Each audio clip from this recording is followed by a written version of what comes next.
Antes de que empieces a escuchar esta historia, quiero que hagas algo. Mira a tu alrededor, donde quiera que estés ahora mismo. El suelo bajo tus pies, la tierra que sostiene los cimientos de tu casa, el parque donde paseas a tu perro, el campo que ves desde la ventana del coche. Cada centímetro de ese suelo guarda secretos, capas y más capas de vidas vividas, de amores y guerras, de nacimientos y muertes, de civilizaciones enteras que florecieron y se desvanecieron sin dejar más rastro que algunos fragmentos de cerámica rota, algunas monedas corroídas, algunos huesos que ya nadie recuerda nombrar. En las Islas Británicas, bajo los prados verdes y las colinas ondulantes que millones de turistas fotografían cada año, duerme un mundo que la mayoría ha olvidado que existió. Un mundo anterior a los castillos, anterior a las iglesias, anterior incluso a los romanos, con sus legiones y sus acueductos. Es el mundo de la Edad de Hierro, una era que duró más de 700 años y que dejó huellas que todavía estamos aprendiendo a leer. Hoy vamos a hacer un viaje, no a un lugar, sino a un tiempo. Vamos a caminar por fortalezas construidas en lo alto de colinas brumosas. Vamos a tocar espadas que fueron forjadas en fuegos alimentados hace más de 2000 años.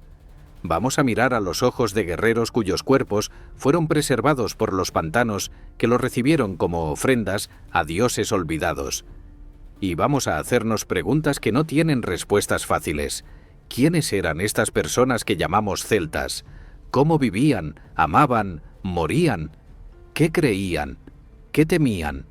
¿Y por qué enterraron tesoros de oro y plata que nunca volvieron a buscar? Si te quedas conmigo hasta el final de este viaje, creo que verás el paisaje británico con ojos completamente nuevos. Y quizás, la próxima vez que pises un campo o subas una colina, sentirás bajo tus pies el eco de los que caminaron allí antes, mucho antes, en un tiempo que Roma llamaba el fin del mundo, conocido.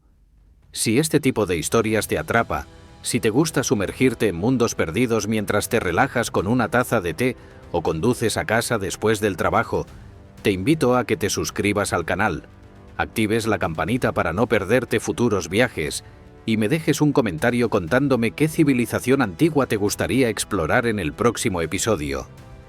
Tu apoyo hace posible que sigamos desenterrando estos secretos juntos. Ahora, respira profundo. El aire se vuelve más frío, más húmedo. La niebla desciende sobre las colinas verdes. Escuchas a lo lejos el sonido de cuernos de guerra. Acabas de despertar en la Gran Bretaña de la Edad de Hierro, y hay maravillas enterradas esperando a ser descubiertas. Imagina por un momento que pudieras borrar todo lo que sabes sobre Gran Bretaña. Olvida los castillos medievales, las catedrales góticas, los palacios de reyes y reinas.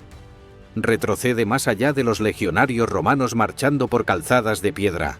Ahora estás en una isla envuelta en niebla, donde el hierro es el metal que define una era, donde guerreros pintados de azul cabalgan hacia la batalla con gritos que helaban la sangre de sus enemigos, y donde los dioses habitaban en cada río, en cada árbol, en cada piedra cubierta de musgo.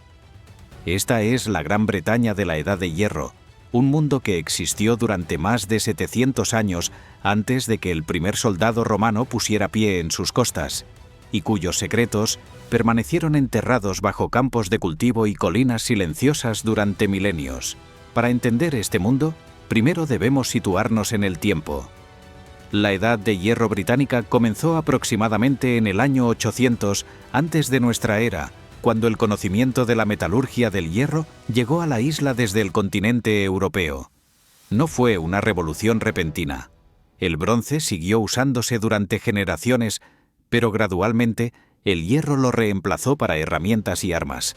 Este metal más duro, más abundante, más democrático en cierto sentido, transformó todo: la agricultura, la guerra, el comercio, las estructuras de poder. Los que controlaban el hierro controlaban el futuro.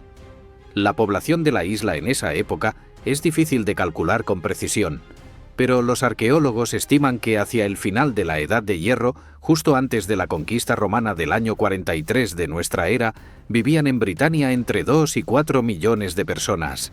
Esta cifra puede parecer modesta comparada con los 67 millones actuales, pero representaba una densidad considerable para una sociedad agrícola preindustrial. La gente no estaba uniformemente distribuida. Se concentraba en las tierras fértiles del sur y el este, mientras que las tierras altas del norte y el oeste permanecían más escasamente pobladas. Estos millones de personas no formaban una nación unificada. El concepto mismo de nación no existía todavía. En su lugar, la isla estaba dividida en docenas de tribus, cada una con su propio territorio, sus propios líderes, sus propias tradiciones y, con frecuencia, sus propias rivalidades sangrientas con los vecinos. Los escritores romanos nos han dejado los nombres de muchas de estas tribus. Los Iceni, en lo que hoy es East Anglia, cuya reina Bódica se levantaría contra Roma en una rebelión devastadora. Los Brigantes, que dominaban el norte de Inglaterra. Los Catubellauni, poderosos en las tierras al norte del Támesis. Los Atrebates, los Durotriges, los Silures, los Ordovices y muchos otros cuyos nombres solo conocemos por referencias fragmentarias o monedas que acuñaron con orgulloso sentido de identidad. Pero hay algo importante que debemos aclarar antes de seguir adelante. La palabra celta es complicada.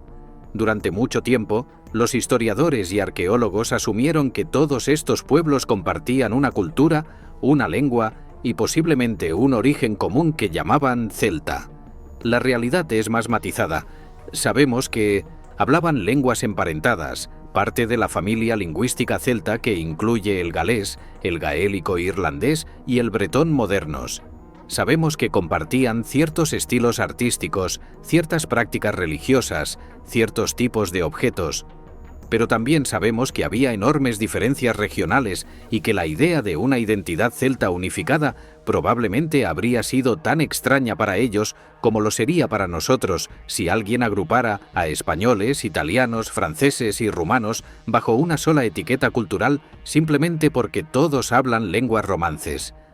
Lo que sí podemos decir con seguridad es que la Edad de Hierro británica fue una época de dinamismo, de cambio, de intercambio cultural con el continente a través del Canal de la Mancha. Las élites británicas importaban vino del Mediterráneo, objetos de lujo de la Galia, ideas y tecnologías de culturas más allá del horizonte marino. A cambio, exportaban metales preciosos, pieles, esclavos y perros, y de caza famosos por su ferocidad. La isla no estaba aislada.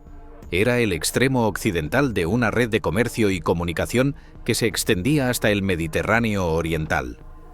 Y aquí está uno de los datos que más me fascina de este periodo. Durante siglos, los habitantes de Britania no tenían escritura. Todo lo que sabían, todo lo que creían, toda su historia y su poesía y sus leyes existía únicamente en la memoria de personas que lo transmitían oralmente de generación en generación. Cuando alguien moría, parte de ese conocimiento podía morir con él. Los druidas, esa casta misteriosa de la que hablaremos más adelante, se oponían activamente a poner el saber sagrado por escrito. Creían que la palabra escrita debilitaba la memoria y profanaba los misterios. Por eso, cuando los romanos llegaron y eventualmente destruyeron el poder druídico, siglos de conocimiento acumulado se perdieron como lágrimas en la lluvia. Lo que nos queda de ellos entonces son cosas, objetos, estructuras, huesos, las casas donde vivieron, los campos que araron, las armas con las que lucharon, las joyas con las que se adornaron, los lugares sagrados donde rogaron a sus dioses. Y también, crucialmente, nos quedan los escritos de sus enemigos, griegos y romanos que los observaron desde fuera, con una mezcla de fascinación, desprecio y miedo, y que dejaron descripciones que debemos leer con cautela, sabiendo que estaban filtradas por prejuicios culturales y objetivos políticos. Ahora que hemos establecido el escenario, que hemos pintado en trazos amplios el mundo en el que vamos a sumergirnos, es hora de acercarnos más. Es hora de subir las colinas donde construyeron sus fortalezas más impresionantes, esas estructuras monumentales que dominaban el paisaje y que todavía hoy, erosionadas por milenios de lluvia y viento, cortan el aliento de quien las contempla. Acompáñame a Maiden Castle y descubramos qué secretos guardan sus murallas serpenteantes. Si pudieras elevarte sobre el sur de Inglaterra hace 2500 años, lo que verías te dejaría sin aliento. Cientos de colinas coronadas por murallas de tierra y madera, como cicatrices gigantes talladas en el paisaje verde. Maiden Castle, con sus defensas serpenteantes que se extienden por más de 19 hectáreas, dominaría el horizonte como una ciudad suspendida entre el cielo y la tierra. Estos no eran simples refugios de emergencia, eran declaraciones de poder, centros de comercio, lugares donde se tomaban decisiones que afectaban a miles de vidas, y santuarios donde lo sagrado y lo político se fundían en un solo aliento. Las murallas que los protegían no solo detenían enemigos, marcaban la frontera entre el orden conocido y el caos salvaje del mundo exterior. Hoy, cuando caminas por lo que queda de Maiden Castle, en Dorset, cerca de la ciudad de Dorchester, lo primero que te golpea es la escala. Las murallas, aunque reducidas por milenios de erosión, todavía se elevan hasta 20 metros sobre los fosos que las rodean, y no hay una sola línea de defensa, sino múltiples anillos concéntricos de terraplenes y zanjas, diseñados para confundir, agotar y aterrorizar a cualquier atacante que se atreviera a asaltarlas. Los arqueólogos estiman que la construcción original de Maiden Castle, comenzada alrededor del año 500 antes de nuestra era, requirió el movimiento de casi 2 millones de toneladas de tierra y piedra. Piensa en eso por un momento. Millones de toneladas, movidas a mano, con cestas, con palas de madera, con el sudor de generaciones. Pero Maiden Castle no es única. Se han identificado más de 3000 Hillforts en las Islas Británicas, aunque la mayoría son mucho más pequeños. Algunos, como Danebury en Hampshire, han sido excavados extensivamente y nos han revelado vidas enteras dentro de sus murallas. Casas, graneros, talleres de artesanos, santuarios. Otros permanecen como enigmas verdes en el paisaje esperando que alguien tenga el tiempo y los recursos para descubrir sus secretos. La distribución de estos fuertes no es uniforme. Se concentran especialmente en el centro y sur de Inglaterra, en Gales y en Escocia, mientras que otras regiones parecen haber preferido formas diferentes de organización social. ¿Para qué servían exactamente estos lugares? La respuesta ha cambiado a medida que la arqueología ha avanzado. Durante mucho tiempo, los investigadores asumieron que eran puramente militares, refugios donde la población local se escondía cuando llegaban invasores, fortalezas desde las cuales los señores de la guerra dominaban sus territorios. Pero excavaciones más cuidadosas han revelado una imagen más compleja. Sí, había defensa, pero también había mucho más. Había producción artesanal, con talleres de herreros y tejedores y alfareros trabajando dentro de las murallas. Había almacenamiento de grano a escala masiva, con miles de pozos excavados en la tierra calcárea para guardar las cosechas que alimentarían a la comunidad durante el invierno. Había ritual, con depósitos de objetos y restos humanos que sugieren prácticas religiosas de las que apenas entendemos los contornos.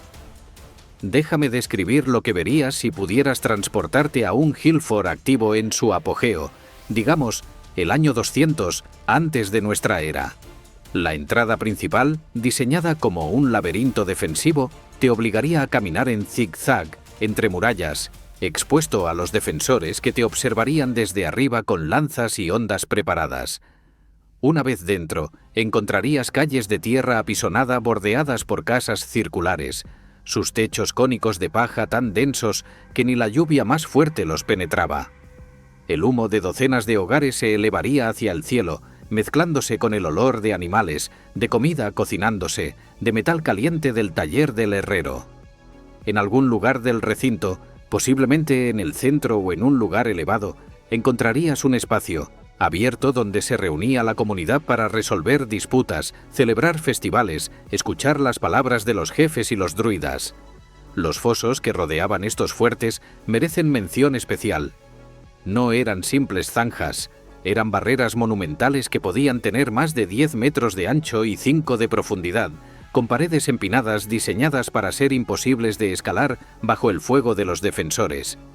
Y aquí hay un detalle que los arqueólogos descubrieron con sorpresa. Muchos de estos fosos acumulaban depósitos rituales en su fondo.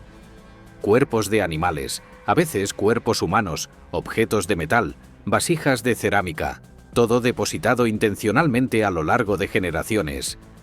Los fosos no eran solo defensas, eran fronteras sagradas, espacios liminales entre el mundo interior ordenado y el exterior caótico, lugares donde se hacían ofrendas a poderes que habitaban en las profundidades de la tierra. Hablemos ahora de algo que los visitantes modernos de estos sitios rara vez consideran: el mantenimiento.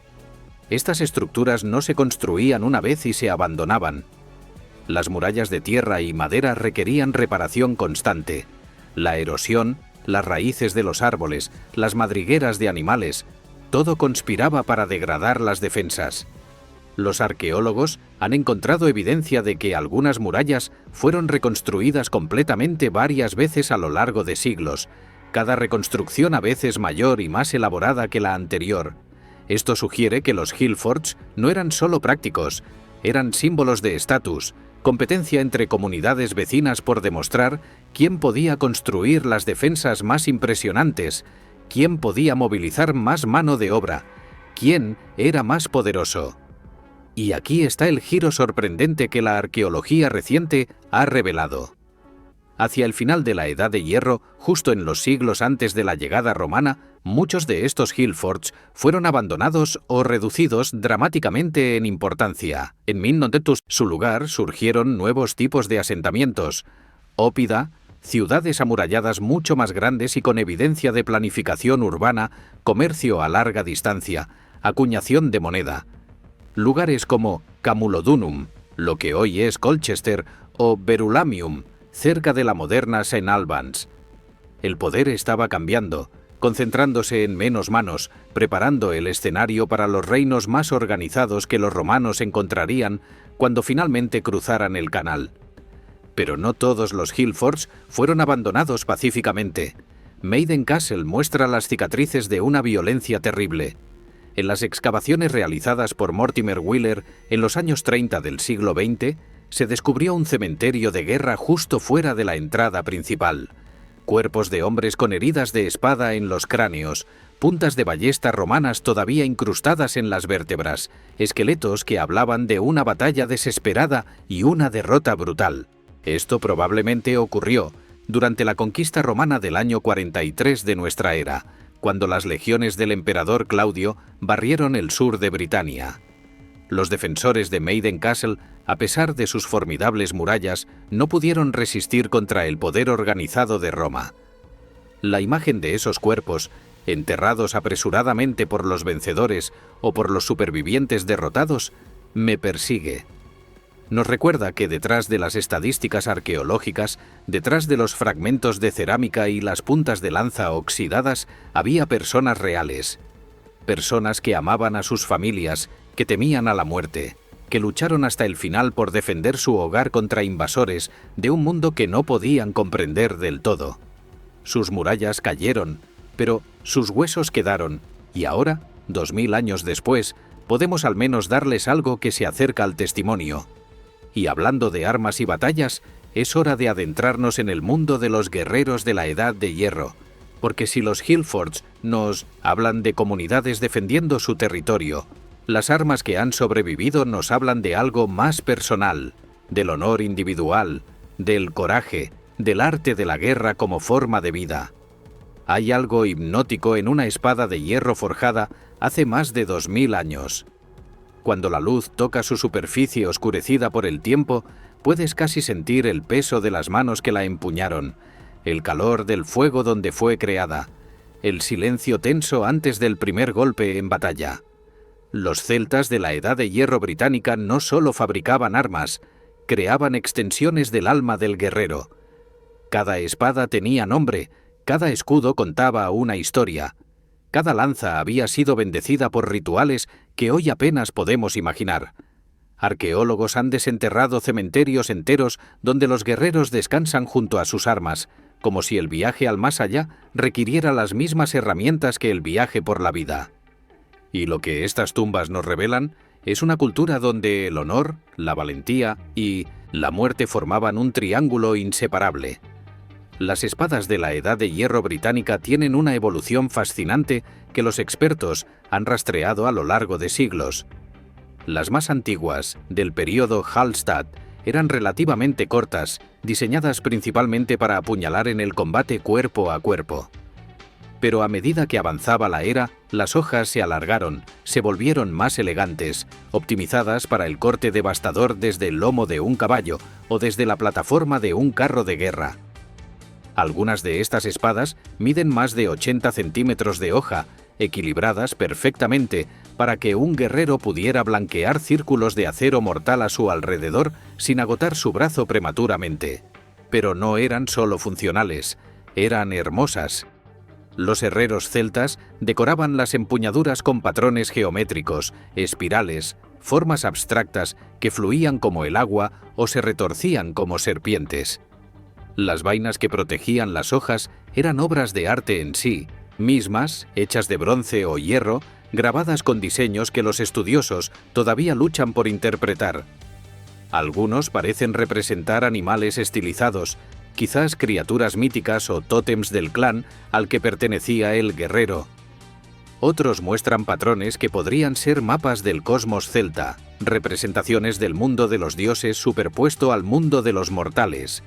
Los escritores romanos que enfrentaron a estos guerreros en batalla dejaron descripciones vívidas de su apariencia y sus tácticas. Polibio, el historiador griego que escribió sobre las guerras de Roma contra los celtas en Italia, describió guerreros que se lanzaban desnudos al combate, confiando en su coraje y en la protección de amuletos sagrados más que en la armadura. Diodoro Sículo escribió sobre el hábito celta de preservar las cabezas de los enemigos derrotados, embalsamándolas en aceite de cedro y exhibiéndolas con orgullo a los visitantes. Esto puede sonar bárbaro a nuestros oídos, modernos, pero para los celtas, la cabeza contenía el alma del enemigo y capturarla era la victoria suprema. Los que poseían muchas cabezas de enemigos famosos eran honrados como los guerreros más grandes. En Gran Bretaña tenemos evidencia arqueológica de prácticas similares. En Bredon Hill, un hill fort en Worcestershire, se encontró una colección de cráneos humanos dispuestos en línea en lo que había sido la entrada principal del fuerte, presumiblemente exhibidos como trofeos o advertencias. En otros sitios, los cráneos muestran marcas de haber sido cortados del cuerpo con precisión quirúrgica, limpiados y preparados para su exhibición o depósito ritual. No es una imagen cómoda, pero es una imagen real de cómo estas personas entendían la guerra, el honor y la muerte. Hablemos ahora de los escudos, porque estos objetos nos dicen tanto sobre la mentalidad guerrera como las espadas. El escudo más famoso de la Edad de Hierro británica es, sin duda, el escudo de 1830 Battersea, descubierto en el Támesis en Londres a mediados del siglo XIX. Es una pieza de una belleza sobrecogedora. Bronce decorado con diseños circulares y espirales en el estilo característico del arte celta, con incrustaciones de vidrio rojo que habrían brillado como fuego bajo el sol. Pero aquí está lo interesante. Este escudo probablemente nunca fue usado en batalla. Es demasiado delgado, demasiado frágil, demasiado precioso. Fue creado para ser ofrendado a los dioses, arrojado al río sagrado como regalo supremo, y el Támesis lo guardó durante más de 2000 años, hasta que alguien lo encontró mientras dragaba el lecho del río. Esta práctica de depositar armas en el agua es una de las características más distintivas de la religión de la Edad de Hierro. Ríos, lagos, pantanos. Todos estos lugares acuáticos eran considerados puntos de conexión entre el mundo mortal y el de los espíritus. Ofrendar un arma al agua era renunciar a ella para siempre, un sacrificio real de algo valioso. Y no eran solo armas comunes las que se arrojaban, eran las mejores, las más hermosas, las que habían costado más trabajo crear. Era como si el valor del sacrificio dependiera de cuánto dolía renunciar al objeto. Las lanzas, aunque menos glamurosas que las espadas, eran probablemente las armas más comunes en el campo de batalla de la Edad de Hierro. Una lanza bien hecha requería menos hierro que una espada, era más fácil de fabricar, más versátil en combate, y podía ser usada tanto para la caza como para la guerra. Las puntas de lanza que se han encontrado varían enormemente en tamaño y forma, desde puntas pequeñas y ligeras, diseñadas para ser arrojadas, hasta hojas masivas de más de 30 centímetros montadas en astas de más de 2 metros, armas de infantería pesada capaces de penetrar cualquier armadura disponible en la época. Y luego estaban los carros de guerra, esos vehículos que tanto fascinaron y aterrorizaron a Julio César cuando los vio en acción por primera vez. Los celtas británicos habían desarrollado una forma única de combate que combinaba la movilidad del carro con la ferocidad del guerrero a pie. El conductor manejaba 2 caballos pequeños pero resistentes, maniobra el vehículo a través del campo de batalla, mientras el guerrero de pie junto a él arrojaba jabalinas a los enemigos. Cuando encontraba un oponente digno, el guerrero saltaba del carro, combatía a pie, y si las cosas iban mal, el conductor acercaba el vehículo para una retirada rápida. Era una táctica que requería coordinación perfecta, entrenamiento extenso y un coraje que los romanos, con todo su desprecio por los bárbaros, no pudieron dejar de admirar. En el yacimiento de Wetwang Slack, en Yorkshire, se descubrió una de las tumbas de carro más extraordinarias de toda la Edad de Hierro británica. Una mujer, no un hombre, había sido enterrada con todos los honores de un guerrero de élite. Su carro, desmontado a su alrededor, un espejo de bronce decorado con diseños intrincados, alimentos y bebidas para el viaje al más allá. Los arqueólogos la han llamado la Reina del Carro, aunque no sabemos nada de su nombre real ni de su historia. Pero su tumba nos recuerda que la guerra celta no era exclusivamente un dominio masculino y que mujeres de alto estatus podían ser honradas con los mismos rituales que los guerreros más grandes.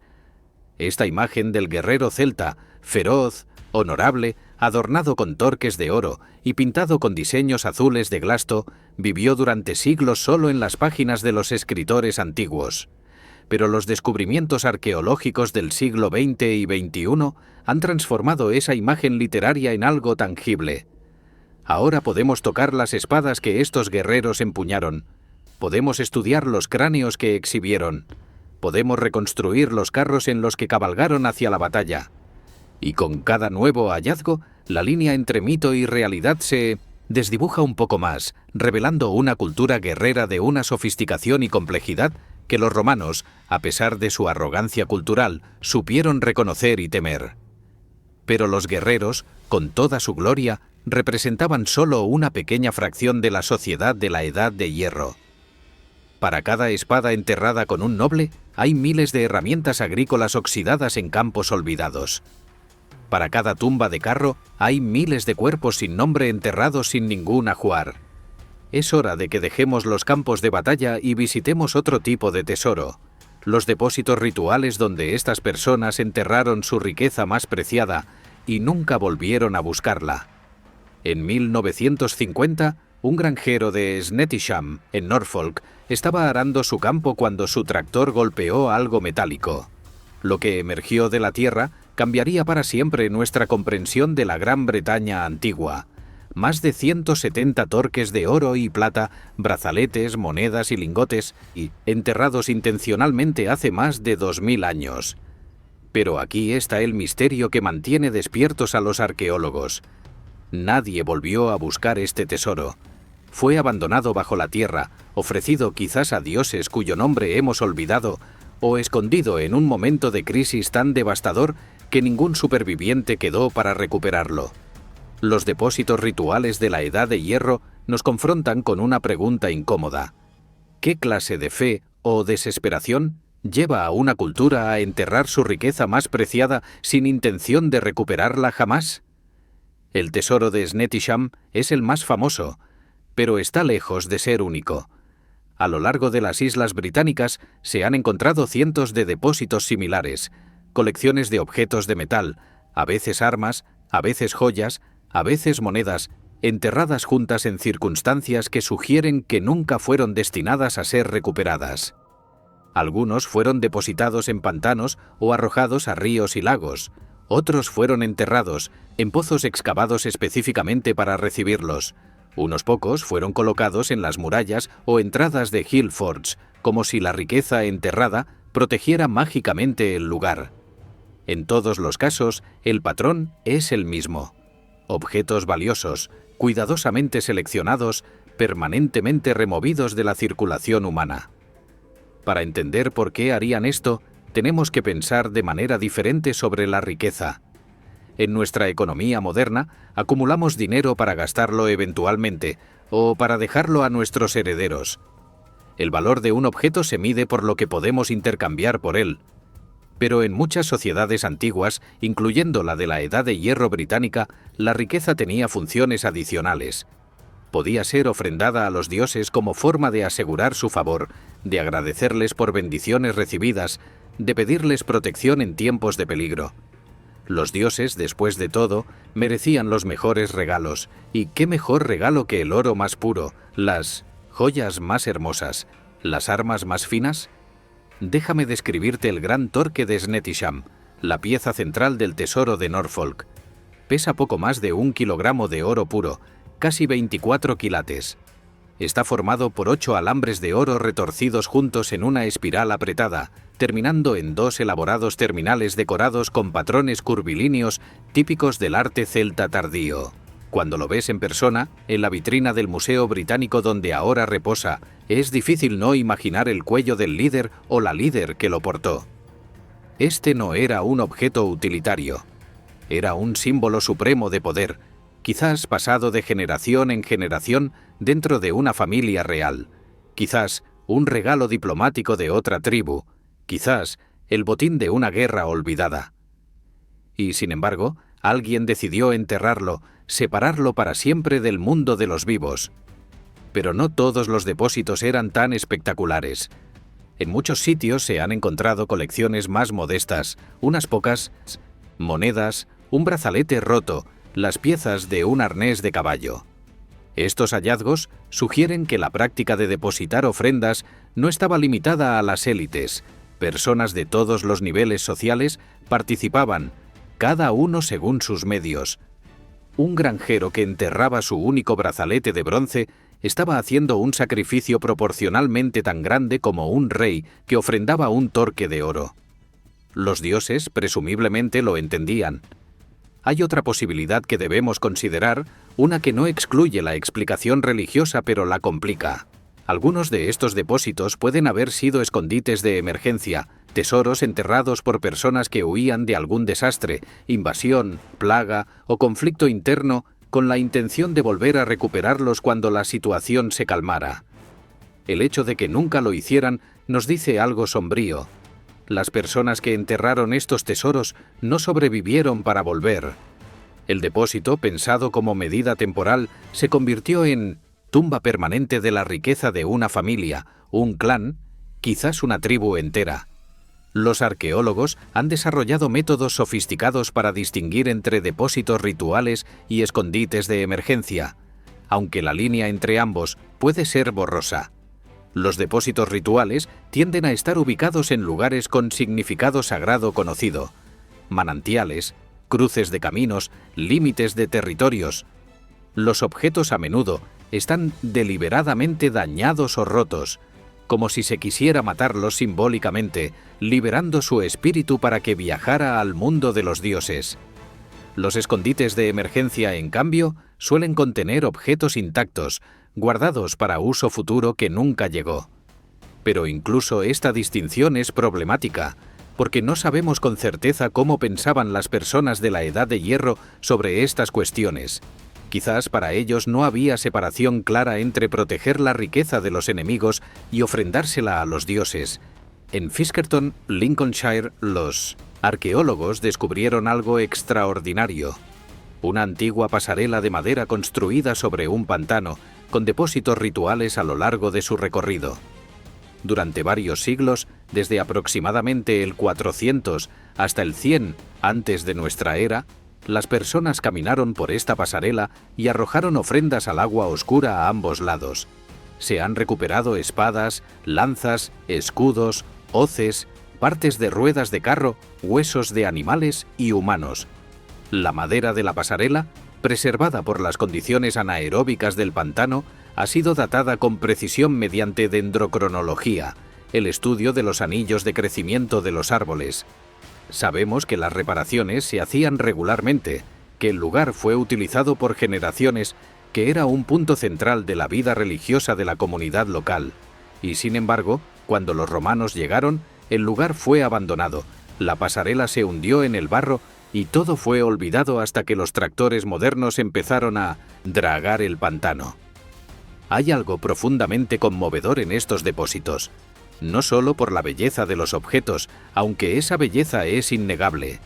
Lo que me conmueve es el acto mismo de entregar algo precioso, de renunciar voluntariamente a la riqueza, de confiar en que los dioses recibirían el regalo y responderían con favor. En un mundo sin bancos, sin cajas fuertes, sin seguros, la riqueza era tangible, física, vulnerable. Enterrarla era un acto de fe suprema, una apuesta de que el orden cósmico funcionaba, de que los sacrificios eran recompensados, de que había algo más allá de la vida cotidiana de trabajo y preocupación. Esa fe, más que cualquier cantidad de oro, es lo que estos depósitos nos revelan. Y ahora, habiendo contemplado los tesoros de los poderosos y las ofrendas de los devotos, es hora de bajar de las colinas fortificadas y alejarnos de los pantanos sagrados. Es hora de visitar las casas donde la gente común vivía sus vidas ordinarias, donde nacían los niños y morían los ancianos, donde se cocinaba, se tejía, se trabajaba el cuero y se contaban historias junto al fuego. Porque si queremos entender realmente la Edad de Hierro británica, debemos entender cómo era despertar cada mañana en ese mundo, antes de que existiera nada de lo que hoy damos por sentado. Cierra los ojos y escucha. El crepitar del fuego central que nunca se apaga, el murmullo de ovejas en el corral cercano, el golpeteo rítmico de un martillo sobre el yunque del herrero, el llanto de un bebé mezclado con la risa de niños persiguiéndose entre las casas circulares de paja y madera. Esta era la sinfonía diaria de una aldea de la Edad de Hierro británica, donde la vida giraba en torno al fuego del hogar y las estaciones marcaban el ritmo de todo. Lejos de las grandes fortalezas y los tesoros enterrados, la mayoría de los celtas vivían vidas de trabajo constante, de cosechas que podían fracasar, de inviernos que podían matar. Sus casas redondas, construidas con postes de madera y techos de paja que descendían casi hasta el suelo, eran al mismo tiempo refugio contra el frío, taller de trabajo, establo para animales pequeños y el corazón espiritual de la familia. La casa circular, o roundhouse como la llaman los arqueólogos, es la firma arquitectónica de la Edad de Hierro británica, mientras que en el continente europeo se construían casas rectangulares desde hacía milenios, los habitantes de Britania mantuvieron la tradición circular durante toda la Edad de Hierro y más allá. ¿Por qué esta preferencia? Las teorías son variadas. Algunos argumentan que la forma circular era más eficiente estructuralmente, distribuyendo mejor el peso del techo masivo de paja. Otros sugieren razones prácticas. Un espacio circular es más fácil de calentar con un fuego central y no hay esquinas donde se acumule el frío. Y algunos arqueólogos proponen que había razones simbólicas. El círculo como forma sagrada, reflejo del sol, de los ciclos estacionales, de la rueda del tiempo que todo lo gobierna. Construir una casa circular de la Edad de Hierro no era tarea sencilla. Primero había que excavar una zanja circular de varios metros de diámetro que serviría como cimiento y drenaje. Luego se clavaban postes de madera a intervalos regulares alrededor del perímetro, inclinados hacia el centro. Estos postes se unían en la cima con un anillo horizontal de madera que soportaba el peso del techo. Las paredes se hacían tejiendo ramas flexibles entre los postes y cubriéndolas con una mezcla de barro, estiércol y paja, lo que los arqueólogos llaman técnica de zarzo y barro, o wattle and daub en inglés. Finalmente, el techo se cubría con capas y capas de paja o juncos, a veces de medio metro de espesor, suficiente para mantener el interior seco incluso en los aguaceros más intensos. El resultado era una estructura sorprendentemente cómoda. El humo del fuego central subía hasta el techo de paja, donde se filtraba lentamente hacia el exterior, preservando la paja de la putrefacción e insectos, mientras mantenía el interior cálido y libre de plagas. El suelo era de tierra apisonada, a veces cubierto con esteras de junco o pieles de animales. La luz entraba principalmente por la puerta, que casi siempre se orientaba hacia el este o el sureste, aprovechando el sol de la mañana y protegiendo el interior de los vientos dominantes del oeste. No había ventanas tal como las conocemos. La casa era oscura, ahumada, un mundo de penumbra donde los ojos debían adaptarse al resplandor del fuego. Dentro de este espacio circular, la familia desarrollaba todas sus actividades. Los arqueólogos han reconstruido la distribución típica estudiando los objetos encontrados en excavaciones y la ubicación de diferentes tipos de desechos. El área más cercana al fuego central era el corazón de la casa, donde se cocinaba, se comía, se conversaba. Alrededor del perímetro había espacios especializados. Una zona para moler grano con piedras de molino, otra para tejer en telares verticales, otra para almacenar herramientas y provisiones. En un extremo, a menudo junto a la entrada donde las corrientes de aire mantenían la temperatura más fresca, se guardaban los alimentos perecederos. Y en algún lugar, normalmente opuesto a la puerta, estaban las camas, plataformas elevadas de madera cubiertas con pieles y mantas de lana. La alimentación de estas familias variaba según la estación y la región, pero los arqueobotánicos han reconstruido un panorama bastante detallado. Los cereales eran la base: trigo, cebada y avena en las tierras más fértiles, centeno en las regiones más frías del norte. Estos granos se molían diariamente en cairns, piedras de molino manuales que eran una posesión esencial de cada hogar. El pan resultante era denso, oscuro, muy diferente del pan blanco y esponjoso al que estamos acostumbrados.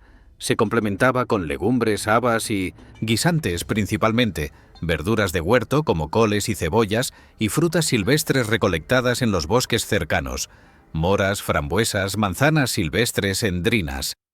La carne, aunque presente, no era el centro de la dieta para la mayoría de las personas. La ganadería era importante. El ganado vacuno, las ovejas, los cerdos y las cabras eran la riqueza principal de las familias, pero los animales eran demasiado valiosos para sacrificarlos casualmente. Las vacas daban leche y fuerza de tracción, las ovejas, lana además de carne y leche. Los cerdos eran probablemente la fuente de carne más común, ya que se reproducen rápidamente y pueden alimentarse de bellotas y desechos. La caza proporcionaba suplementos ocasionales: ciervos, jabalíes, liebres, aves, y en las regiones costeras el pescado y el marisco eran importantes, aunque sorprendentemente muchos sitios del interior muestran poco consumo de pescado, sugiriendo quizás tabúes alimentarios que no comprendemos del todo. Un dato fascinante que los análisis de residuos en cerámicas han revelado: los celtas británicos consumían grandes cantidades de cerveza y hidromiel. La cerveza se hacía fermentando cereales, el hidromiel fermentando miel diluida con agua. Ambas bebidas eran más seguras que el agua de muchas fuentes, ya que el proceso de fermentación mataba bacterias peligrosas. También proporcionaban calorías adicionales y, no lo neguemos, un poco de alegría en vidas que podían ser duras. Los festivales y celebraciones estacionales de los que hablaremos más adelante probablemente involucraban consumo considerable de estas bebidas, creando espacios de socialización, negociación y, quizás, resolución de conflictos. El trabajo nunca terminaba en una aldea de la Edad de Hierro. Cada estación traía sus tareas específicas. La primavera significaba arar y sembrar, reparar los daños del invierno, vigilar los nacimientos del ganado. El verano era tiempo de cultivar, cuidar los campos, esquilar ovejas, recoger forraje para el invierno. El otoño traía la cosecha, el momento más crítico del año, cuando el trabajo de meses culminaba en unos pocos días frenéticos de recolección. Y el invierno, aunque más tranquilo en el campo, era tiempo de reparaciones interiores, de procesamiento de lana, de fabricación y mantenimiento de herramientas, de contar historias junto al fuego mientras la nieve cubría el mundo exterior. Lo que me sorprende de estas vidas, cuando las contemplo a través de la evidencia arqueológica, es su completa dependencia del entorno natural. No había tiendas donde comprar comida si la cosecha fracasaba. No había hospitales si te enfermabas gravemente. No había servicios de emergencia si un incendio destruía tu casa o si los lobos atacaban tu ganado. La comunidad era todo. Tu familia extendida, tus vecinos, las redes de obligación y reciprocidad que te mantenían a flote en tiempos difíciles y que esperaban tu ayuda cuando otros la necesitaban. En un mundo así, la cooperación no era una virtud abstracta, era la diferencia entre sobrevivir y morir. Y ahora que hemos visto cómo vivían, trabajaban y comían estas personas, es hora de observar cómo se adornaban, cómo expresaban su identidad y su estatus a través de los objetos que llevaban sobre sus cuerpos. Porque en una sociedad sin documentos de identidad, sin títulos oficiales, sin las 1000 formas en que hoy nos clasificamos y etiquetamos, lo que vestías y lo que lucías era tu currículum vitae, tu carta de presentación ante el mundo. Imagina el peso de un torque de oro puro alrededor de tu cuello. No es solo metal, es una declaración. Dice a todos los que te miran que perteneces a una élite, que tu linaje es antiguo, que los dioses te favorecen. Los celtas de la Edad de Hierro británica entendían algo que las sociedades modernas a veces olvidan. Lo que llevas sobre tu cuerpo cuenta la historia de quién eres. Un torque no era un simple adorno. Era un símbolo de rango, un amuleto protector, una conexión visible con el mundo de los antepasados y los espíritus. Cuando los arqueólogos encuentran estos objetos extraordinarios, retorcidos y brillantes después de milenios bajo tierra, no solo están desenterrando joyas, están recuperando fragmentos de identidades perdidas, ecos de personas que querían ser recordadas de una manera específica. El torque, ese collar rígido con terminales decorados que se abría por el frente para ajustarse al cuello, es quizás el símbolo más icónico de la élite celta. La palabra misma viene del latín torques, que significa retorcido, describiendo la técnica de fabricación más común, alambres de metal retorcidos sobre sí mismos para crear una forma helicoidal. Pero no todos los torques se hacían así. Algunos eran tubos huecos, otros barras sólidas, otros combinaciones de técnicas que demuestran la virtuosidad de los orfebres celtas. Lo que todos compartían era su posición. Alrededor del cuello, el punto del cuerpo más visible, más vulnerable, más simbólicamente cargado. Los escritores clásicos quedaron impresionados por estos adornos. Estrabón, el geógrafo griego, escribió que los celtas usaban torques de oro alrededor del cuello y brazaletes en sus antebrazos y muñecas. Polibio describió cómo los romanos se apoderaban de torques de oro como trofeos después de las batallas, fundiendo algunos, pero exhibiendo otros como prueba de sus victorias.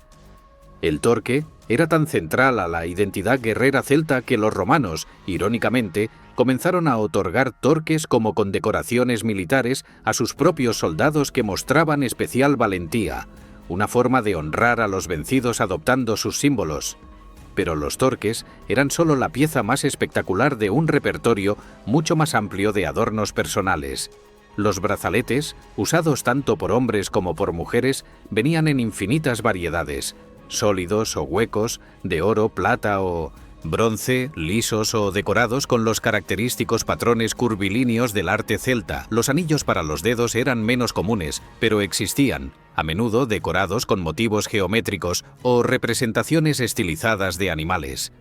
Los broches, llamados fíbulas, servían la función práctica de sujetar las capas y mantos, pero también eran lienzos para la expresión artística, variando desde simples alfileres hasta elaboradas creaciones con figuras de caballos, jabalíes o criaturas fantásticas. Los cinturones merecen mención especial. Un cinturón de la Edad de Hierro no era simplemente una tira de cuero para sostener la ropa. Era una pieza compleja con hebillas decoradas, apliques de bronce, colgantes que tintineaban al caminar. Los cinturones de los guerreros de élite podían incluir portadores de espada elaboradamente decorados, bolsas de cuero repujado, amuletos protectores. Un hombre o una mujer de alto estatus caminando por una aldea habría sido un espectáculo. Visual y sonoro, sus adornos brillando al sol, sus colgantes produciendo una pequeña sinfonía metálica con cada paso. Lo que los estudios recientes han revelado es que estos adornos no eran simplemente indicadores de riqueza personal, eran parte de sistemas complejos de significado.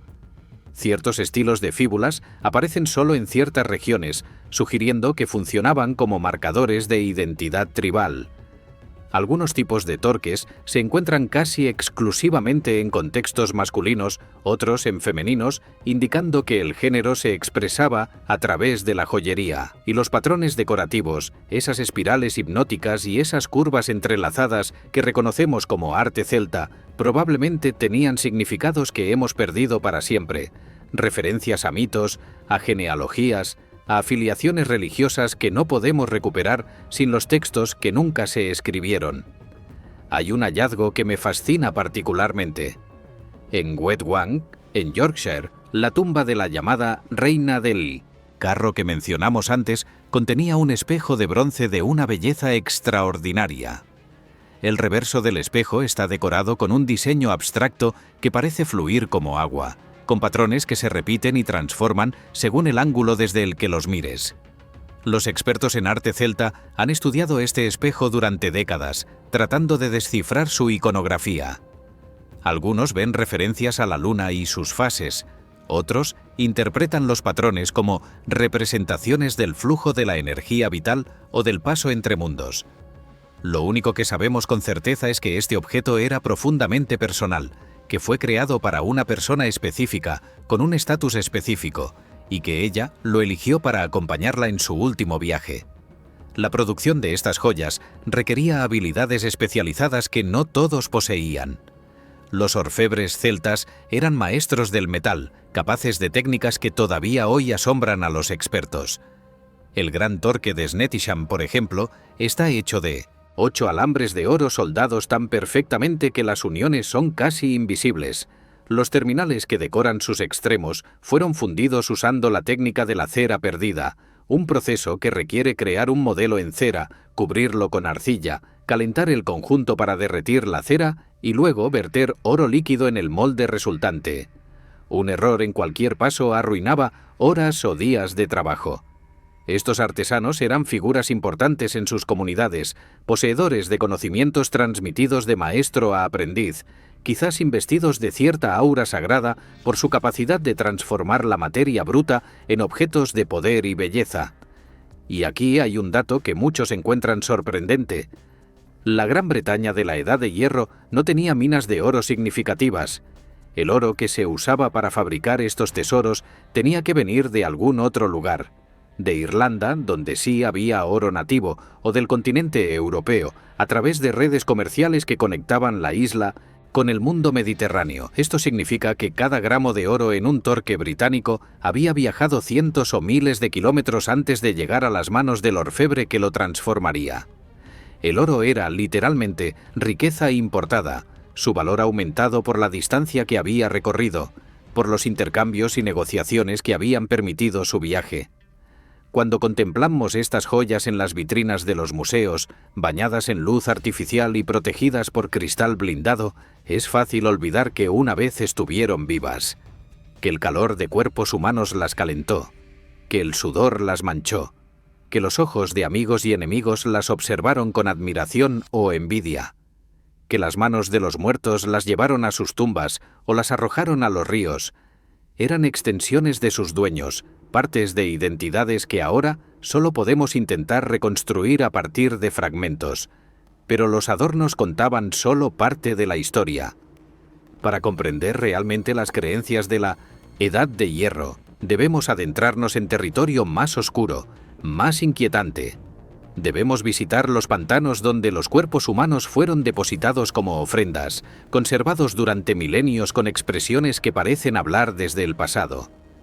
Debemos enfrentar la posibilidad de que esta cultura hermosa y sofisticada también practicara sacrificios humanos y preguntarnos qué podemos y qué no podemos juzgar desde la distancia de 2 milenios.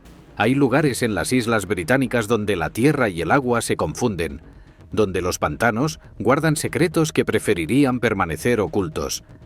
En 1984, trabajadores que cortaban turba en Lindow Moss, cerca de Manchester, hicieron un descubrimiento que les perseguiría durante años: un cuerpo humano, perfectamente conservado por las propiedades químicas del pantano, con la piel curtida como cuero y una expresión de calma inquietante en su rostro aplastado. El hombre de Lindow, como fue bautizado, había muerto de causas naturales. Había sido golpeado en la cabeza, estrangulado con una cuerda, y su garganta había sido cortada antes de ser sumergido en las aguas negras del pantano. ¿Asesinato? ¿Ejecución? ¿O algo mucho más complejo? ¿Un sacrificio ritual a dioses que exigían lo más valioso que una comunidad podía ofrecer: una vida humana? El hombre de Lindow no está solo. A lo largo de los pantanos del norte de Europa, desde Irlanda hasta Dinamarca, se han encontrado cientos de cuerpos preservados de manera similar. Algunos murieron de causas violentas evidentes, otros de formas que no podemos determinar. Algunos fueron depositados desnudos, otros vestidos con ropas finas. Algunos fueron atados, otros colocados con aparente cuidado, como si durmieran. Lo que todos comparten es que terminaron en pantanos, esos espacios liminales entre la tierra firme y el agua abierta que las culturas antiguas de toda Europa consideraban puertas al otro mundo. Volvamos al hombre de Lindow para examinar lo que su cuerpo nos cuenta. Murió hace aproximadamente 2000 años, durante el período en que la Britania celta estaba siendo conquistada o ya había sido absorbida por Roma. Era un hombre joven, probablemente en sus 20 años, bien alimentado, sin las marcas de trabajo físico pesado que se encontrarían en un campesino. Sus uñas estaban cuidadas. Su cabello y barba habían sido recortados poco antes de su muerte. En su estómago, los científicos encontraron restos de una comida especial, una torta hecha con varios tipos de cereales y algo más intrigante: trazas de muérdago, una planta que los escritores romanos asociaban estrechamente con los druidas y sus rituales. La secuencia de su muerte fue determinada mediante análisis forense. Primero, un golpe violento en la cabeza, probablemente con un hacha, que fracturó su cráneo pero no lo mató inmediatamente. Luego, una cuerda fue atada alrededor de su cuello y retorcida hasta estrangularlo. Finalmente, mientras aún agonizaba o inmediatamente después de morir, su garganta fue cortada y su cuerpo fue introducido boca abajo en el pantano. Esta muerte triple, golpe, estrangulación, corte, aparece en otros cuerpos de pantano europeos y ha llevado a algunos investigadores a proponer que era un patrón ritual, quizás una forma de ofrecer la víctima a múltiples dioses simultáneamente. Pero debemos ser cautelosos aquí. Es tentador interpretar todos los cuerpos de pantano como sacrificios rituales, crear una narrativa coherente de prácticas religiosas sangrientas. La realidad es probablemente más compleja. Algunos de estos cuerpos podrían ser criminales ejecutados y luego depositados en pantanos como forma de deshonra, negándoles el entierro normal que les permitiría alcanzar el otro mundo. Otros podrían ser víctimas de violencia interpersonal cuyos asesinos eligieron los pantanos para ocultar el crimen, sin saber que las propiedades químicas del lugar preservarían la evidencia durante milenios. Y sí, algunos probablemente fueron sacrificios genuinos, ofrendas humanas a poderes que los vivos temían y veneraban. Los escritores romanos, que tenían sus propios motivos para presentar a los celtas como bárbaros, escribieron extensamente sobre los sacrificios humanos druídicos. Julio César describió ceremonias donde prisioneros de guerra eran quemados vivos en figuras gigantes de mimbre. Tácito escribió sobre los druidas de Mona, la actual Anglesey, realizando adivinaciones con las entrañas de prisioneros. Estrabón mencionó que los celtas consultaban el futuro observando las convulsiones de una víctima mientras moría por heridas de espada. Estas descripciones son vividas, horrorosas y deben ser tomadas con precaución. Los romanos, que habían abolido formalmente los sacrificios humanos en su propia sociedad hacía relativamente poco, tenían interés en presentar a sus enemigos como salvajes que necesitaban ser civilizados. Pero eso no significa que inventaran todo de la nada. Lo que la arqueología sugiere es que los sacrificios humanos probablemente ocurrían, pero quizás no con la frecuencia o el espectáculo que los escritores romanos describían. Eran actos extremos, reservados para momentos de crisis extrema, guerras desesperadas, hambrunas, pestilencias, situaciones donde la comunidad sentía que necesitaba hacer la ofrenda más grande posible para obtener ayuda divina. La víctima podía ser un prisionero, un criminal condenado, o, según algunas teorías, una persona de alto estatus que se ofrecía voluntariamente, consciente de que su muerte aseguraría la supervivencia de su pueblo. Hay otro aspecto de los rituales de la Edad de Hierro que debemos considerar: los depósitos de restos humanos en contextos no mortales.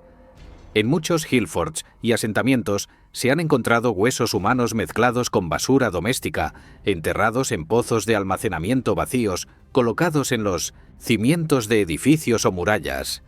Estos no eran entierros convencionales con todo el respeto debido a los muertos, parecen haber sido algo diferente. Los arqueólogos debaten su significado. ¿Eran ofrendas de fundación? ¿Sacrificios para proteger un edificio? ¿Reliquias de ancestros venerados cuya presencia física bendecía el lugar donde vivían sus descendientes?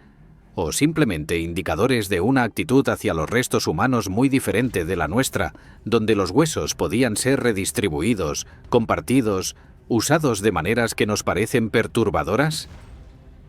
Mirando hacia atrás a estas prácticas desde la seguridad del siglo XXI, es fácil caer en dos trampas opuestas. Una es el horror victoriano, la condena absoluta de estas culturas como salvajes que practicaban atrocidades. La otra es la romantización, la tendencia a explicar todo en términos que lo hagan aceptable, a negar que cualquier cosa realmente perturbadora pudiera haber ocurrido. La verdad, como suele suceder, está en algún lugar entre ambos extremos. Estas personas vivían en un mundo donde la muerte era omnipresente, donde los niños morían en la infancia, donde las cosechas podían fracasar y traer hambruna, donde los enemigos podían atacar sin previo aviso. En ese contexto, rituales que a nosotros nos parecen brutales podían tener perfecto sentido, maneras de ejercer algo de control sobre un universo que parecía caprichoso, de negociar con poderes invisibles que dominaban los destinos humanos.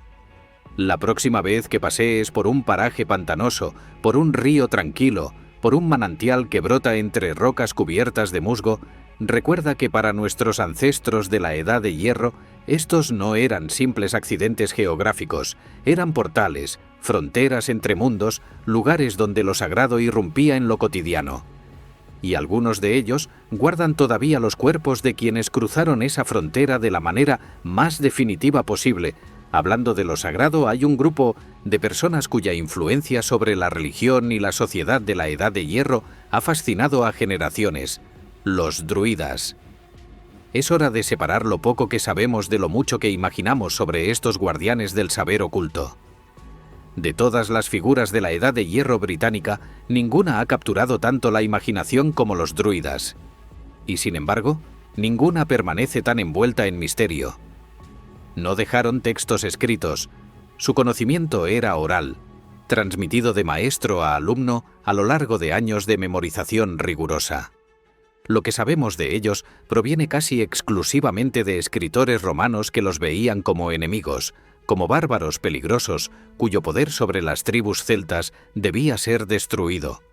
¿Eran sacerdotes? ¿Jueces? ¿Filósofos? ¿Magos? Probablemente eran todo esto y más. Julio César escribió que los druidas pasaban hasta 20 años aprendiendo su oficio, memorizando versos sagrados, estudiando las estrellas, dominando los secretos de las plantas y los rituales que conectaban el mundo de los vivos con el de los muertos. Eran el pegamento invisible que unía a las tribus, los guardianes de tradiciones que se remontaban a tiempos inmemoriales. Empecemos con lo que César, la fuente más extensa, aunque no necesariamente la más confiable, nos dice sobre los druidas. Según él, los druidas se ocupaban de las cosas divinas, supervisaban los sacrificios públicos y privados e interpretaban las cuestiones religiosas. Juzgaban casi todas las disputas públicas y privadas, determinando castigos y compensaciones. Cualquiera que se negara a acatar sus sentencias era excluido de los sacrificios, lo que César describe como el castigo más severo, pues los excluidos eran tratados como impíos y criminales, evitados por todos para no contaminarse con su contacto. Los druidas tenían inmunidad de servicio militar y de impuestos, privilegios que hacían que muchos jóvenes buscaran ser admitidos en la orden voluntariamente o por decisión de sus familias. César también describe que los druidas se reunían anualmente en un lugar considerado el centro de toda la Galia, en territorio de los carnutes, para resolver disputas y tomar decisiones colectivas. Un archidruida presidía estas asambleas, elegido de por vida o hasta su muerte, tras lo cual se elegía un sucesor por votación o, si había varios candidatos igualmente cualificados, por combate. El origen de esta institución, según César, era británico. Los druidas galos enviaban a sus estudiantes más prometedores a Britania para completar su formación, sugiriendo que la isla era considerada la cuna y el corazón de la tradición druídica. Pero aquí debemos hacer una pausa para considerar las motivaciones de César. Estaba escribiendo para una audiencia romana, justificando su conquista de la Galia y sus incursiones en Britania. Presentar a los druidas como una casta sacerdotal organizada, con poder sobre todas las tribus, servía a sus propósitos. Mostraba que había algo que conquistar, una estructura que podía ser destruida y reemplazada por la administración romana. Esto no significa que César inventara todo, pero sí que debemos leer sus descripciones con ojo crítico. Otros escritores añaden detalles que pueden o no ser verídicos. Plinio el Viejo describe el famoso ritual del muérdago, donde los druidas vestidos de blanco cortaban la planta sagrada de un roble con una hoz de oro, mientras 2 toros blancos eran sacrificados debajo. Estrabón menciona 3 clases de personas honorables entre los celtas: bardos que componían y cantaban poesía, vates que realizaban sacrificios y estudiaban la naturaleza, y druidas que, además de estudiar la naturaleza, se ocupaban de la filosofía moral. Diodoro Sículo habla de druidas como filósofos y teólogos, especialmente venerados, sin cuya presencia los reyes no podían tomar decisiones. Tácito describe la destrucción del santuario druídico en Mona por las legiones romanas, con druidas levantando las manos al cielo y lanzando maldiciones, y mujeres vestidas de negro corriendo entre las filas con antorchas como furias. La arqueología, desafortunadamente, nos ofrece poca ayuda para confirmar o negar estas descripciones. Los druidas, si existieron como grupo organizado, no dejaron templos identificables, no escribieron textos, no usaron símbolos distintivos que se hayan preservado. Lo que tenemos son indicios indirectos. El ya mencionado muérdago en el estómago del hombre de Lindow, calendarios celtas como el calendario de Coligny, que sugieren conocimiento astronómico sofisticado, ciertos patrones en los depósitos rituales que podrían indicar prácticas estandarizadas. Pero nada definitivo. Lo que sí podemos decir con algo de confianza es que la sociedad de la Edad de Hierro tenía especialistas religiosos de algún tipo. Alguien realizaba los rituales, alguien interpretaba los augurios, alguien memorizaba las genealogías y las historias sagradas, alguien mediaba entre los vivos y los muertos, entre los humanos y los dioses. Si llamamos a estas personas druidas o les damos otro nombre es, en cierto sentido, secundario. Lo importante es reconocer que existía una dimensión espiritual elaborada en estas culturas, una cosmología que explicaba el universo y el lugar de los humanos en él, y especialistas cuya función era mantener el equilibrio entre los mundos. Una teoría interesante que algunos estudiosos han propuesto es que los druidas fueron específicamente atacados por los romanos no solo por razones religiosas, sino políticas. Si los druidas realmente funcionaban como jueces, como árbitros de disputas, como la autoridad que legitimaba a los reyes, entonces destruir a los druidas era destruir la estructura de poder que mantenía unidas a las tribus celtas. Sin druidas, las tribus perderían su cohesión, sus tradiciones se fragmentarían y serían más fáciles de controlar. Vista desde esta perspectiva, la campaña de Suetonio Paulino contra Mona no fue simplemente un ataque contra superstición bárbara, fue un golpe calculado contra el corazón de la resistencia celta. Lo que vino después es triste pero predecible. Con la conquista romana, la tradición druídica fue suprimida. al menos en sus formas públicas y organizadas. Algunos druidas probablemente continuaron practicando en secreto, o se transformaron en otras figuras, sacerdotes de los nuevos cultos sincréticos, curanderos rurales, guardianes de tradiciones locales. En Irlanda, que nunca fue conquistada por Roma, ecos de la tradición druídica sobrevivieron en la literatura medieval irlandesa, filtrados a través de siglos y de la cristianización, pero todavía reconocibles. Los Fili, poetas irlandeses con poderes casi mágicos sobre la palabra, pueden ser los descendientes espirituales de los druidas de los que César escribió. Y luego, muchos siglos después, los druidas fueron reinventados. El movimiento druídico moderno que comenzó en el siglo XVIII tomó fragmentos de las fuentes antiguas y los mezcló con especulación, romanticismo y a veces pura invención para crear una tradición que afirmaba ser ancestral, pero que era en gran parte nueva. Stonehenge, que fue construido miles de años antes de la Edad de Hierro y no tiene ninguna conexión documentada con los druidas históricos, se convirtió en su símbolo principal.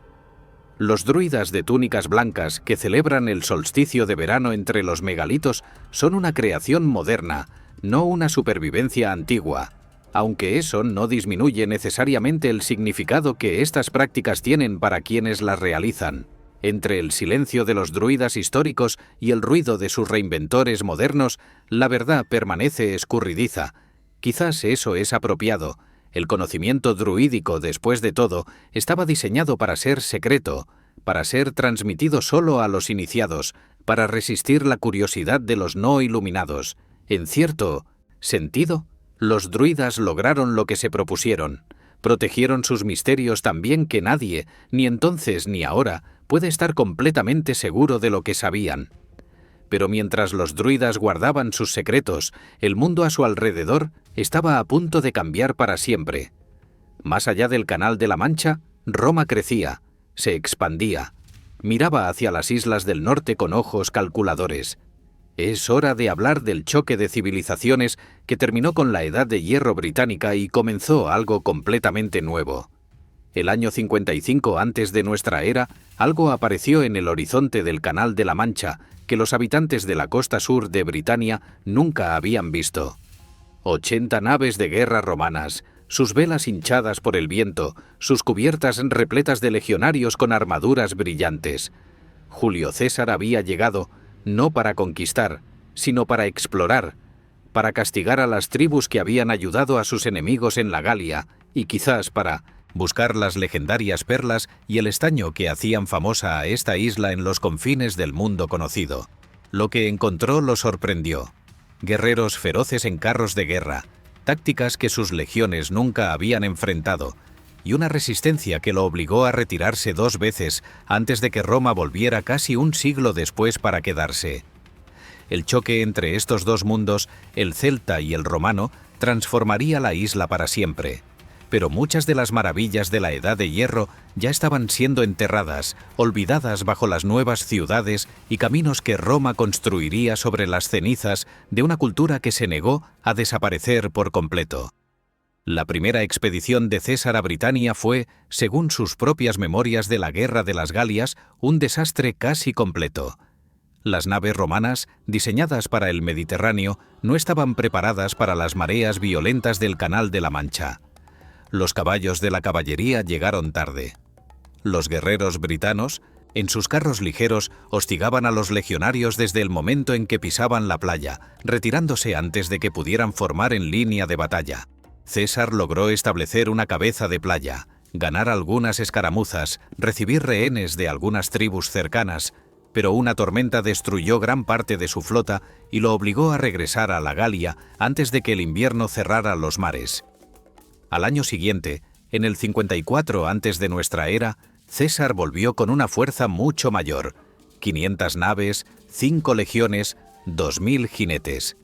Esta vez penetró más profundamente en la isla, cruzó el Támesis, atacó el Opidum de Casibelauno, el rey de los catubelaunos que lideraba la resistencia. Pero incluso esta expedición más grande no logró una conquista permanente. César recibió más rehenes, impuso tributos que probablemente nunca fueron pagados completamente y regresó a la Galia, donde asuntos más urgentes requerían su atención. Durante casi un siglo después, Roma se olvidó de Britania, ocupada con guerras civiles, el establecimiento del imperio y la consolidación de territorios más accesibles. Pero los contactos entre Britania y Roma no cesaron. El comercio continuó y se intensificó. Vino italiano, aceite de oliva, objetos de lujo de todo el Mediterráneo fluían hacia la isla a cambio de metales, esclavos, perros de caza y quizás las famosas perlas británicas que tanto se codiciaban.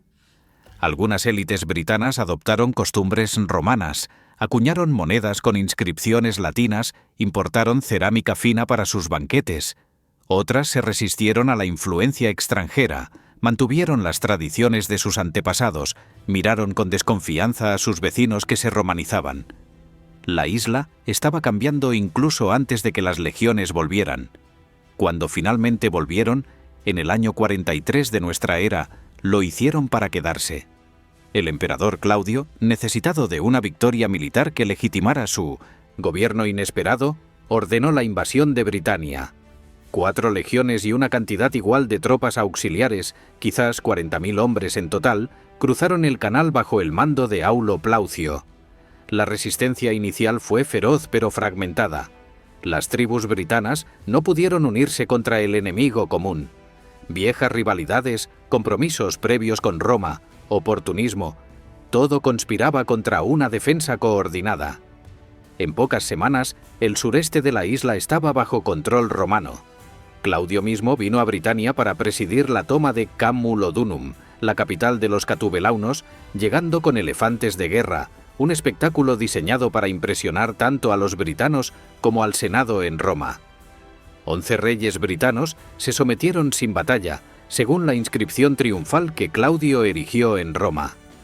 La conquista parecía fácil, casi inevitable, pero la apariencia era engañosa. La resistencia continuó en el oeste y el norte durante décadas. Carataco, un príncipe de 1900, los catubelaunos que había escapado de la conquista inicial, organizó la defensa de las tribus galesas durante años antes de ser finalmente capturado y llevado a Roma como prisionero.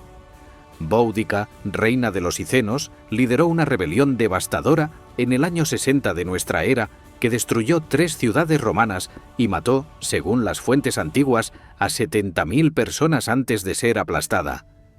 El norte de Britania nunca fue completamente pacificado. El muro de Adriano, construido en el siglo II, marca la línea donde Roma decidió que el costo de avanzar superaba los beneficios. Pero para las maravillas de la Edad de Hierro de las que hemos hablado, la conquista significó el principio del fin, o al menos del olvido. Los Hillforts fueron abandonados o convertidos en canteras para los nuevos edificios romanos. Las tradiciones religiosas fueron suprimidas o sincretizadas con los cultos romanos. Los druidas fueron perseguidos hasta la extinción, al menos en la Britania romana. Las élites que habían lucido torques de oro ahora vestían togas y hablaban latín, o al menos lo intentaban. Y gradualmente, generación tras generación, las memorias del mundo anterior se desvanecieron. Hay algo profundamente irónico en esto. Los romanos, que conquistaron Britania en parte para civilizarla, para traer las bendiciones de su cultura superior a los bárbaros del norte, también destruyeron o enterraron gran parte de la evidencia de una cultura que ahora reconocemos como sofisticada, artística, espiritualmente compleja. Los tesoros que hoy desenterramos no fueron preservados intencionalmente. Fueron olvidados, enterrados bajo los escombros de la conquista, perdidos cuando murieron las personas que recordaban dónde estaban. Cada torque que encontramos, cada espada, cada cuerpo de pantano, es un superviviente accidental de un mundo que fue sistemáticamente desmantelado. Y sin embargo, no todo se perdió. Bajo la superficie de la Britania romana, bajo la superficie de la Britania sajona, normanda, medieval, moderna, las maravillas de la Edad de Hierro esperaban. Esperaban a granjeros que araran un poco más profundo de lo habitual. Esperaban a constructores que excavaran cimientos en lugares que nadie había tocado en milenios. Esperaban a arqueólogos con pinceles y cribas, y más recientemente a tecnologías que pueden ver bajo la tierra sin disturbarla. Es hora de hablar de cómo el pasado está resurgiendo, de cómo cada año descubrimos más sobre un mundo que creíamos perdido para siempre. En el año 2015, un detector de metales aficionado llamado Kevin Duckett caminaba por un campo recién arado en Lichfield, Staffordshire, cuando su aparato emitió una señal. Lo que desenterró con sus propias manos, temblando de emoción, resultó ser el conjunto de torques de oro más antiguo jamás encontrado en Gran Bretaña, fabricado hace más de 3000 años, probablemente importado desde el continente europeo y enterrado por razones que quizás nunca sabremos. Este es el poder de la arqueología moderna. Cada año, nuevos descubrimientos reescriben lo que creíamos saber sobre la Edad de Hierro británica. Drones equipados con sensores láser revelan hillforts ocultos bajo bosques.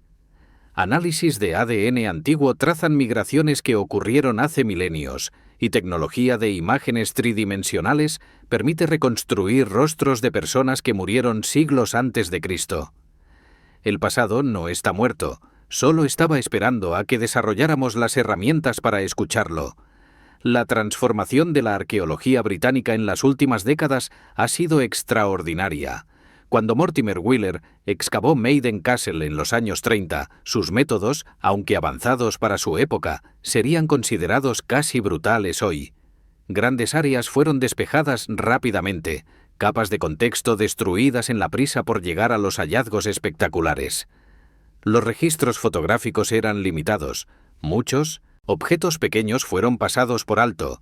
La interpretación dependía casi exclusivamente de la tipología, comparar objetos con otros objetos similares de otros sitios, sin las técnicas científicas que ahora tenemos disponibles.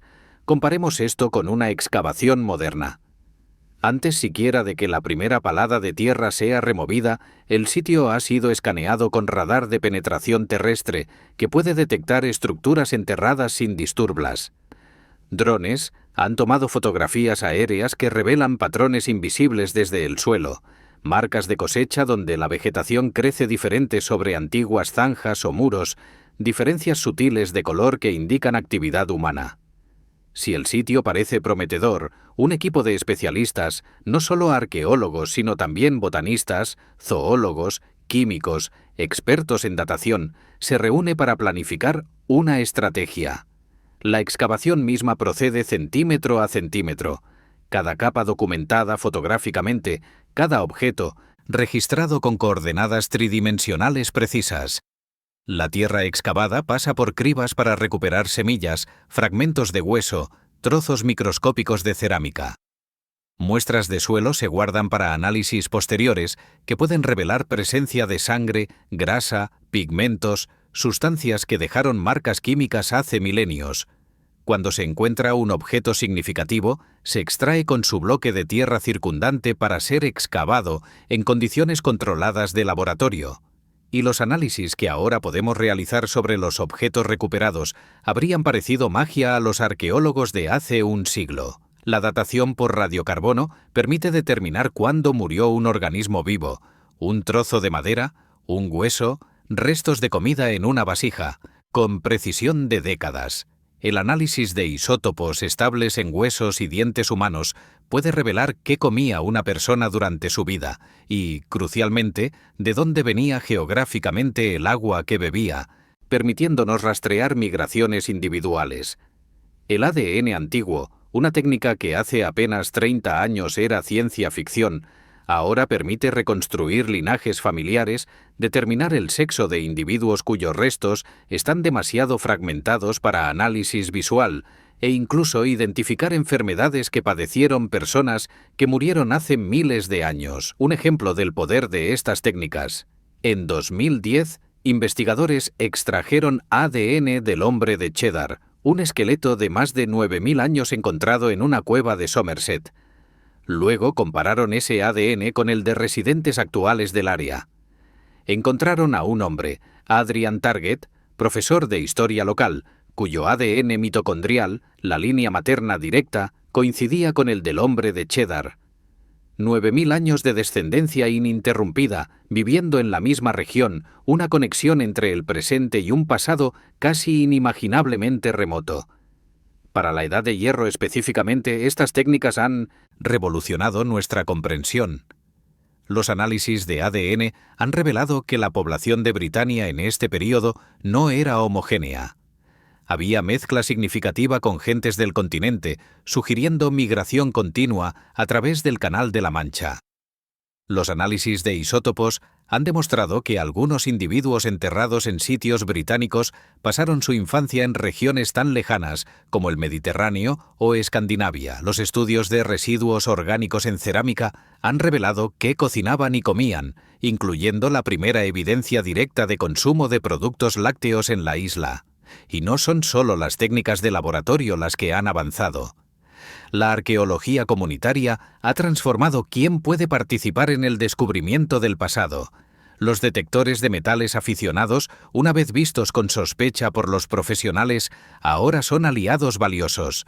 El Portable Antiquities Scheme del Reino Unido, establecido en 1997, permite a cualquiera que encuentre un objeto arqueológico reportarlo para su registro. Más de 1,5 millones de objetos han sido registrados hasta la fecha, muchos de ellos de la Edad de Hierro, la mayoría encontrados por entusiastas con detectores de metales que de otro modo habrían permanecido desconocidos. Hay algo democrático en esto que me conmueve. El pasado no pertenece solo a los expertos, a los que tienen títulos universitarios y acceso a financiación institucional. Pertenece a todos nosotros, a cualquiera que camine por un campo con curiosidad, que mire 2 veces una piedra que parece extraña, que se pregunte qué hay debajo de sus pies. Los tesoros de Snettisham y Lickfried, el escudo de Battersea, el hombre de Lindow, todos fueron encontrados por personas comunes haciendo cosas comunes, arando, dragando, cortando turba, paseando con un detector de metales. El pasado sigue saliendo a la superficie, literalmente, cada vez que alguien mira con atención. Y ahora la pregunta, que inevitablemente surge: ¿qué queda por descubrir? La respuesta honesta es que no lo sabemos, pero probablemente mucho. La mayoría de los hill forts británicos nunca han sido excavados sistemáticamente. Vastas áreas de campiña nunca han sido exploradas con las técnicas modernas disponibles. Bajo ciudades y pueblos construidos sobre asentamientos de la Edad de Hierro, hay capas de historia esperando a que un proyecto de construcción las exponga accidentalmente. Y en los museos mismos, en cajas y cajones que nadie ha abierto en décadas, hay objetos excavados hace generaciones que nunca fueron estudiados con las técnicas actuales. Cada descubrimiento genera nuevas preguntas tanto como respuestas. Cada hallazgo nos recuerda cuánto todavía no sabemos. Cada trozo de metal corroído, cada hueso fragmentado, cada rastro de poste en la tierra, es una palabra en un texto incompleto que quizás nunca podremos leer en su totalidad. Pero eso, lejos de ser frustrante, es parte de lo que hace fascinante este campo. El misterio no es un fallo, es una invitación. Y así llegamos al final de nuestro viaje, aunque quizás final no sea la palabra adecuada. Porque el pasado, como hemos visto, nunca termina realmente de revelarse. Sigue ahí, bajo nuestros pies, en cada campo y colina de las islas británicas, esperando a que alguien mire con suficiente atención, excave con suficiente cuidado, pregunte las preguntas correctas. Hemos caminado por fortalezas que alguna vez fueron centros de poder, ahora reducidas a suaves ondulaciones en el paisaje verde. Hemos sostenido en nuestra imaginación espadas que guerreros llevaron a batallas cuyos nombres se perdieron. Hemos contemplado torques de oro que brillaron sobre los cuellos de reinas y reyes, de quienes no sabemos nada excepto que existieron, que amaron la belleza, que quisieron ser recordados. Hemos mirado los rostros preservados de personas que fueron ofrecidas a dioses cuyos nombres también se han desvanecido, y hemos intentado, aunque sea imperfectamente, imaginar un mundo sin escritura, sin naciones, sin ninguna de las certezas que damos por sentadas. Un mundo donde la supervivencia dependía de la comunidad, de las estaciones, de fuerzas invisibles que requerían negociación constante. Lo que más me impresiona de la Edad de Hierro británica no es la violencia ni los sacrificios, aunque estos existieron. No es la riqueza de los tesoros enterrados, aunque esta es deslumbrante, es la resiliencia. Durante más de 700 años, estas personas cultivaron la tierra, criaron a sus hijos, enterraron a sus muertos, mantuvieron vivas sus tradiciones, se adaptaron a cambios climáticos y presiones externas, crearon arte de una belleza que todavía nos conmueve. Y cuando finalmente llegó Roma con todo su poder aplastante, resistieron donde pudieron, se adaptaron donde debieron y sobrevivieron, de una forma u otra, en las raíces de la cultura británica posterior. Los druidas fueron destruidos, pero algo de su espíritu sobrevivió en las tradiciones folclóricas de campiña. Los Hillfords fueron abandonados, pero los nombres de lugares los recuerdan. Badbury Rings, Barbury Castle, Maiden Castle. Las lenguas celtas fueron marginadas por el latín y luego por el inglés, pero el galés todavía se habla en Gales, el gaélico en Escocia e Irlanda, ecos vivos de un tiempo anterior a Roma. Nada desaparece por completo. Y así, mientras los últimos ecos de estas palabras se desvanecen, te invito a hacer algo simple. La próxima vez que salgas al campo, la próxima vez que subas una colina, la próxima vez que pases junto a un río o un estanque silencioso, detente un momento. Mira a tu alrededor. Imagina que puedes ver no solo lo que está ahí ahora, sino lo que estuvo ahí antes. Las casas circulares con sus techos de paja, los corrales de ganado, los caminos de tierra donde caminaban personas cuya sangre quizás corre por tus venas. Imagina a los guerreros con sus espadas y torques, a los druidas con sus secretos, a las madres con sus bebés, a los ancianos con sus historias. Todos ellos estuvieron aquí antes que nosotros. Todos ellos dejaron algo de sí mismos en esta tierra. El pasado no está muerto, ni siquiera está pasado. Solo está esperando, como siempre ha esperado, a que alguien tenga la curiosidad de buscarlo. Las maravillas de la Edad de Hierro de Gran Bretaña están ahí afuera, algunas en vitrinas de museos, otras todavía bajo tierra, todas ellas testimonios silenciosos de vidas que merecen ser recordadas. Gracias por acompañarme en este viaje. Hasta la próxima vez que desenterremos juntos los secretos del pasado.